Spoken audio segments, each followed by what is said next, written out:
नमस्कार, आप देख रहे हैं न्यूज 18 बिहार झारखंड। मैं हूं आपके साथ रुचिकरा। बिहार में नई सरकार के गठन की कवायद तेज है।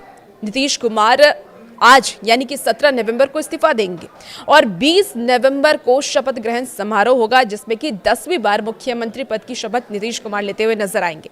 लेकिन मुख्यमंत्री तो नीतीश कुमार बनेंगे, लेकिन डिप्टी सीएम कौन होगा इस बार? इस रेस में कौन कौन दावेदार है, उसके बारे में हम चर्चा करेंगे। बीजेपी और जेडीयू के मंत्री हिस्सेदारी के संभावित समीकरण क्या है, इसके बारे में आपको बताएंगे। क्या मंत्रिमंडल में बड़े फेरबदल की संभावना है? क्या कुछ बड़ा फेरबदल इस बार हो सकता है? क्या MY यानी कि महिला और यूथ की बात जो नरेंद्र मोदी करते नजर आते हैं, क्या इस बार के मंत्रिमंडल में महिलाओं और यूथ की भूमिका ज्यादा हो सकती है? चलिए इसके बारे में विस्तार से आपको जानकारी देते हैं।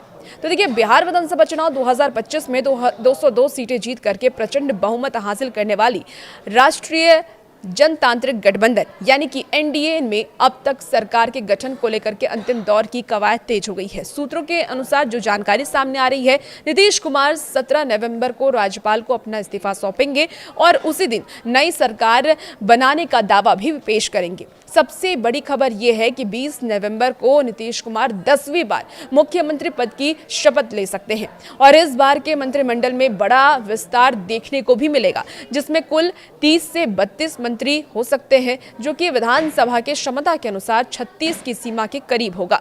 खास बात यह है कि विधानसभा में सबसे बड़ी पार्टी होने के बावजूद भारतीय जनता पार्टी और जनता दल यूनाइटेड के बराबर मंत्री हो सकते हैं, जिससे कि सरकार में नीतीश कुमार की पार्टी का कद एक बार फिर से बढ़ना तय माना जा रहा है। जेडीयू ने विधायक दल की बैठक भी बुलाई है, जिसमें नीतीश कुमार को विधायक दल का नेता चुना जाएगा और इसी दिन बीजेपी विधायक दल की बैठक भी हो सकती है, जिसमें कि उप मुख्यमंत्रियों के नाम पर अंतिम चर्चा होगी।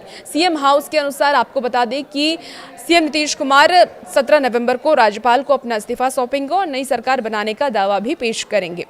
सहयोगी दल की बात कर लें, जिसमें कि LGP-RV है और RLM है, हम है। तो सबसे पहले LGP-RV की बात कर लेते हैं। LGP-RV और RLM ने भी साफ कर दिया है कि नीतीश कुमार ही मुख्यमंत्री होने वाले हैं। अब नई समीकरण को भी जरा आप समझ लीजिए कि यह जो नया समीकरण है वो कैसे होने वाला है। तो 68 सदस्य हारे हैं और 111 सदस्य जीत करके वापस अपनी सरकार में लौटे हैं। ऐसे में डिप्टी सीएम को लेकर के रेस जारी है। चिराग पासवान डिप्टी सीएम पर दावा ठोक रहे हैं। 3 नाम चर्चा में इस वक्त है। 2020 की अगर हम बात करें तो 2020 के नतीजों के बाद बीजेपी ने बिहार में 2 डिप्टी सीएम पद की परंपरा शुरू की थी और एक बार फिर से 2 डिप्टी सीएम बनने की चर्चा अब सामने आ रही है। इसके पहले आपको याद होगा कि सम्राट चौधरी और विजय कुमार सिन्हा डिप्टी सीएम थे और इस बार भी उम्मीद है कि 2 डिप्टी सीएम होंगे, लेकिन इस बार समीकरण बदल सकता है, यानी कि इस बार डिप्टी सीएम बदल सकते हैं। चिराग पासवान भी दावा ठोक रहे हैं कि हमारी पार्टी से डिप्टी सीएम होना चाहिए।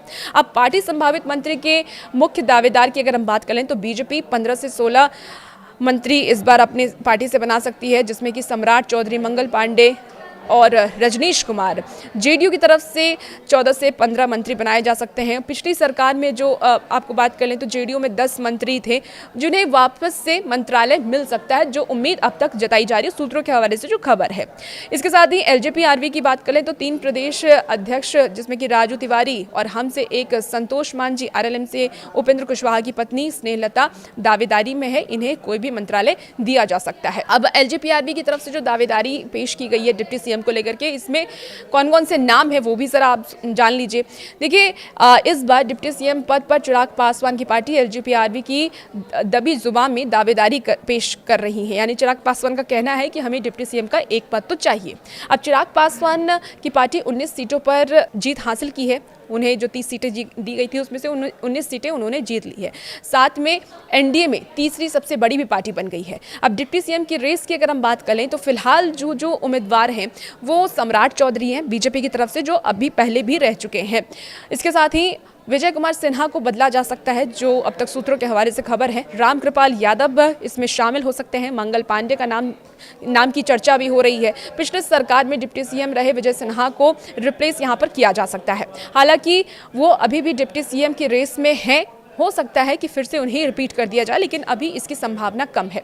मंत्रिमंडल का संभावित फॉर्मूला तय भी हो चुका है। अब क्या है संभावित फॉर्मूला, वो भी एक बार आप विस्तार से समझ लीजिए।